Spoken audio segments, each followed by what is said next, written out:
How's everyone doing? Today I have a 4K Ultra HD Blu-ray collection update with 7 pickups, and if you've seen any of these movies, definitely let me know what you think of them, and let me know which one of these is your favorite as well. Leave me those comments down below. And I've only checked out one of these so far. I've seen all of the movies, but I've only checked one of the 4Ks out thus far. And a lot of these are older titles, and I feel like older titles can actually benefit more so from the 4K treatment than newer releases. And a lot of people still aren't on the 4K bandwagon yet. They're still thinking Blu-ray is just okay.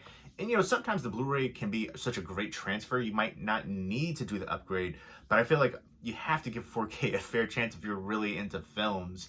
The movie that really changed my mind was Shallows with Blake Lively. I watched the Blu-ray for it, I thought it looked great, and then I watched the 4K and my mind was just blown. Just the clarity, the details, and then, you know, HDR is definitely a huge factor. So I think 4K is definitely something people should check out if you haven't already and you're really into, you know, film and cinema. Again, I know a lot of people are still on DVD. There's some people that are on just VHS still. Like on Instagram, there's a huge VHS community. I can understand the nostalgia factor. I grew up in the VHS rental store era, and that's kind of really what got me into movies, actually. I was enthralled, especially seeing the horror VHS artwork. My parents wouldn't let me check any of those out, but I would always sneak downstairs and watch horror movies late at night, and that kind of just grew my fascination and obsession later. But yeah, for watching a VHS now, it's like, I get it, back in the day, there's nothing better. That was really the only option. But now there's several formats that are better. So like watching VHS is nearly unwatchable. You're missing so much, and it blows my mind that there's some people that literally still just only watch VHS.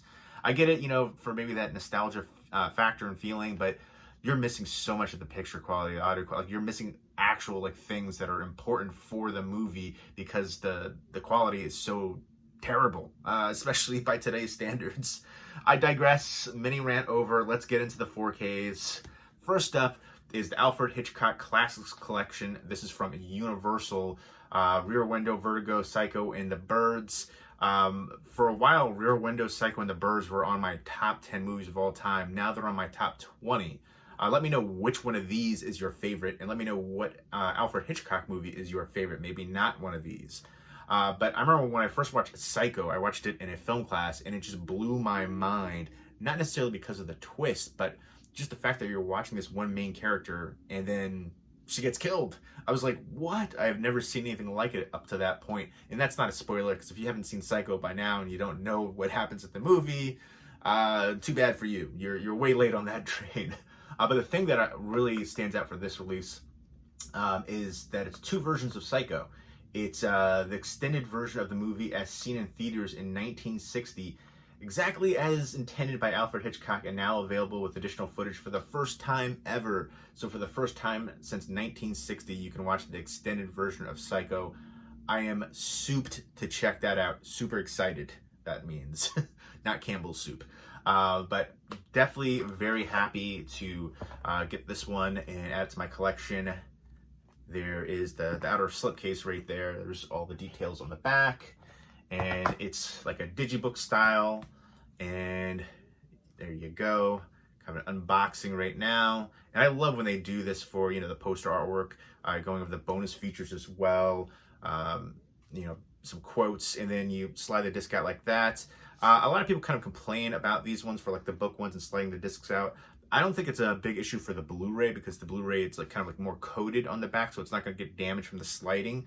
DVDs are more of an issue for this, so I'm fine with the design right here. Vertigo, and there's Psycho, and Janet Leigh right there, and let's put there's a digital copy as well, and then Birds. The Birds, that was another one that just like freaked me out as a kid. I was like, I'm not going outside for a while after watching that movie. But a beautiful, I love the design for it. And I'm really excited to check out Psycho, the uncut extended version. The first time you can see it since 1960 like that. Just beyond souped, and I can't wait to watch this. You know, HDR, some of my favorite releases have been older ones, so again, I feel like I've heard a lot of people say, why are you putting this old movie on 4K? have you not watched these older movies on 4K? Those are the ones that I feel a lot of times can benefit more so than the newer ones. But let me know what your favorite 4K release is of, that's been out there. What you'd like to see get a 4K release coming up in the future. There's a lot of titles that I think still deserve a Blu-ray release, but I'd also like to see get a 4K release. True Lies, that still doesn't have a Blu-ray release here in the US. It's mind-blowing. Next up is Ghost in the Shell, and I haven't seen this one in a long time. This was like one of the very first anime movies that I ever saw, this and Akira. And let me know what your favorite anime is. I feel like anime is a genre that I have to expand upon and broaden my horizons and check out more films from. But let me know what your favorite animated movie is too. My favorite animated movie of all time is Grave of the Fireflies, which I consider to be a war movie. Not your typical sense like Saving Private Ryan or something like that, but it's definitely a war drama. Very tragic and heartbreaking, but I love that movie so much. My all-time favorite animated movie. Let me know yours. And definitely give me some anime recommendations too to check out. But it's been a while since I've seen this one. Kind of a cyber tech thriller is what they call it on. But I remember being like very surreal, feeling dreamlike, and just very interesting, the concept too of this like kind of being that can take over, the machines and I guess people too. They're calling it the Puppet Master. And it's based on the comic that was, super popular. And it's lauded as being one of the leading Japanese animation films of all time, and rightfully so. And then there was the the live action remake recently with or live action adaptation, if you want to call it, with Scarlett Johansson. A lot of complaints about that one, but I thought it was visually stunning. I definitely remember thinking that I liked the anime better, but this is a reborn in 4K featuring Dolby Vision and Dolby Atmos. So again, I love the slipcover too. A lot of times you can't pick it up, but there's like a beautiful like sheen to it, almost like a hollow. You can see it a little bit right there. You see it, right? You got to catch the light. For whatever reason, doesn't catch it so much on the camera, but like looking at it right here, it's beautiful. Yeah, it's not really picking it up right there, but trust me, I feel like you were able to see it, yeah, like a little bit right there. I don't know, you got to catch the right angle and the light for it, but beautiful slipcover, and excited to revisit this one. It's been a while. Next up is Full Metal Jacket. Let me know what your favorite Stanley Kubrick movie is. I feel like you can't go wrong with anything. I feel like Eyes Wide Shut is kind of underrated and an amazing film. With his whole, career filmography, I feel like that one kind of doesn't get talked about quite as much. And oh my gosh, Arlie Emery right there, the drill sergeant, he was so good. Vincent D'Onofrio blew my mind. This was the same year, I believe this came out, that he was in Adventures of Babysitting, very small role as Thor, the mechanic shop owner there. But kind of interesting to see, and he's a phenomenal actor as well. I feel like everybody says the same thing about this. The first half is better. Yes, absolutely. I love the first half a lot more, but the movie overall is incredible.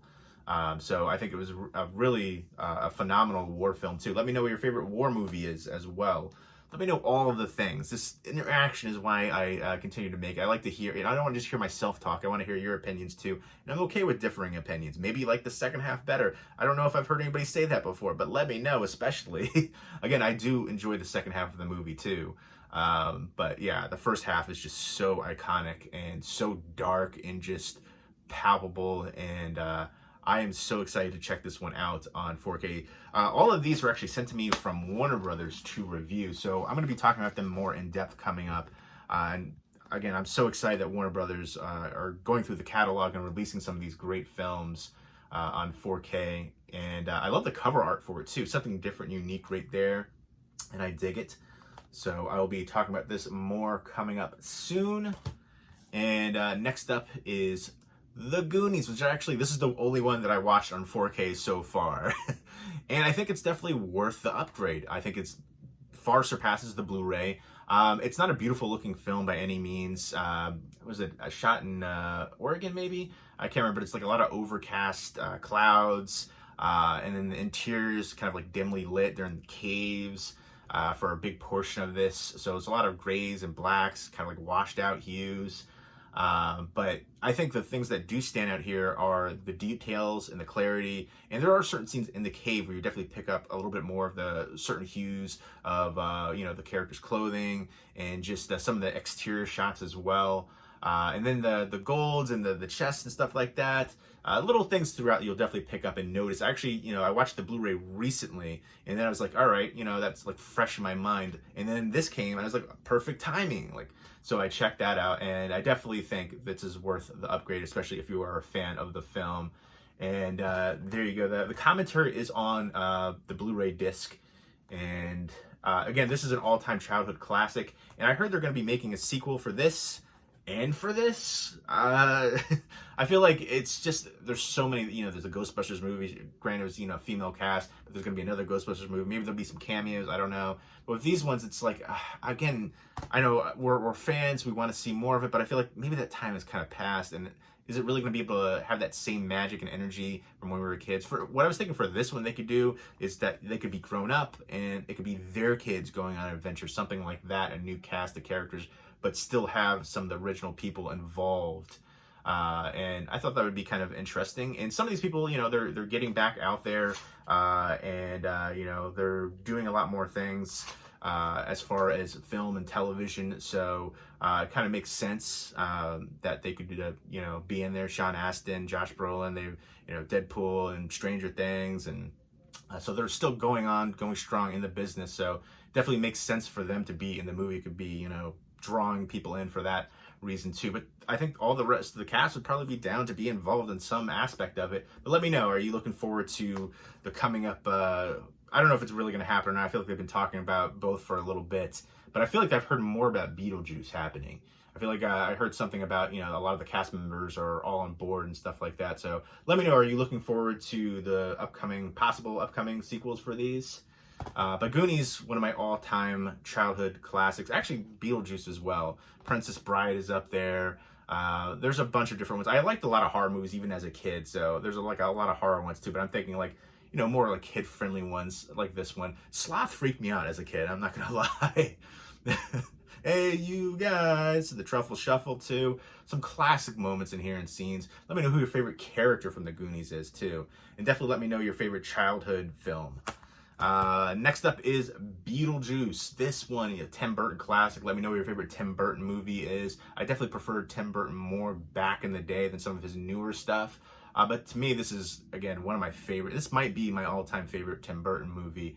I love this movie so much. So many fond memories of it.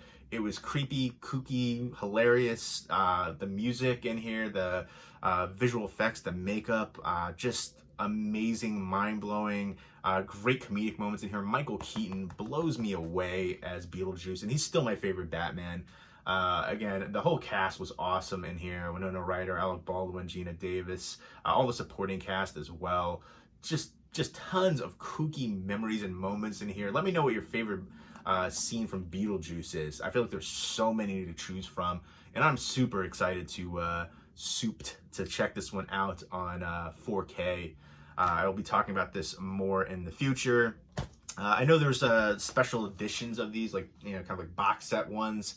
I don't know. I feel like I've had so many different box sets in the past that it's a room, like having the space to actually get a bigger set like that. And then sometimes I feel like, do I need a prop replica of, or some extra papers and pictures of the stuff? I'm trying to be a little bit more conscious of what I get for the collector sets and things like that. It has to be something cool that I feel like would be awesome on display that I actually like. Like a lot of this stuff, I feel like, they come with a reproduction of something or some extra papers or, pictures, like I said. And I was like, I'm really probably never going to do anything with that. But I know there are sets for those, and I actually really love the Goonies Blu-ray gift set. That was awesome to me. So yeah, I don't know, from what I saw, I wasn't as big of a fan for the current gift sets for these, but the 4Ks, I love the slipcover choice. This is a glossy one, and this kind of has like an embossing and then debossing right here. You can feel it on the cover. Kind of like the matte finish around there. So I like that. The slipcovers look awesome to me. I'm actually gearing more towards slipcovers than steelbooks and collector sets and stuff like that, unless they're, there's very particular ones, certain ones. But I'm loving the artwork choices for it. This is, the classic one right there. But I guess kind of both the classic, but just what they did with the slipcovers, with the embossing, debossing, and then the glossy on that definitely stands out and shines.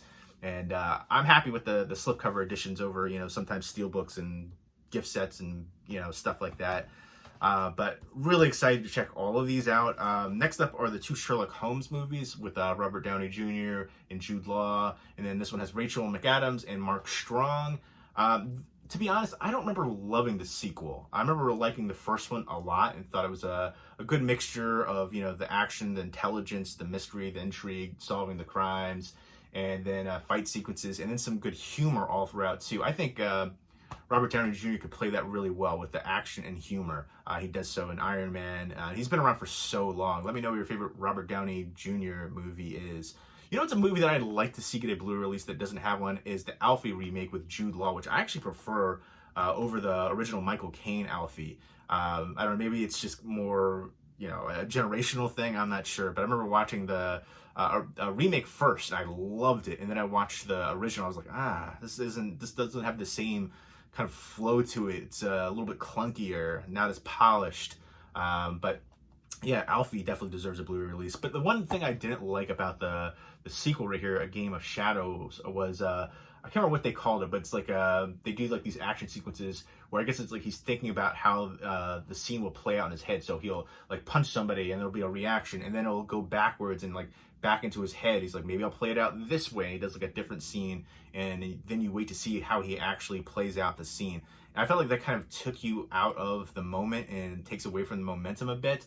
I get they're trying to do something kind of visually unique, but overall I didn't really like that, and they did that all throughout the movie, and I wasn't a fan of. There's a certain term that they use for it, and I just remember not enjoying it. But I do like the cast in both of these, supporting cast wise. Some good villainous characters in there too, and I'm excited to check them out again. Maybe I'll have a different feeling about the the Sherlock scenes or whatever they were called, but I'm definitely excited to check these out again for the action especially. But the first one I remember really enjoying the heck out of it. Just a great popcorn entertainment, seeing these classic characters brought to life in a new iteration with the cast right there modernized, and I think they did a great job with the casting choice. And I'm gonna, you know, give this one a fair chance again and see. But let me know if you've seen these ones as well. There's been so many different Sherlock Holmes iterations throughout the years too. So I'm actually really happy with those actors for the choices for the modernization. Sometimes I feel like they pick certain ones for characters and actors for the certain characters that I feel like that they're going off of popularity more so on their acting ability. And I think these ones worked out well for both. So there you go. Those are the 7 pickups on 4K Ultra HD Blu-ray. If you've seen any of them, definitely let me know what you think of them. If you haven't seen them, what are you doing? Check out pretty much all of them. These are some of these ones are all-time classics, childhood classics. And again, let me know all the questions that I asked as well. Let me know which one of these is your favorite. Leave me those comments down below.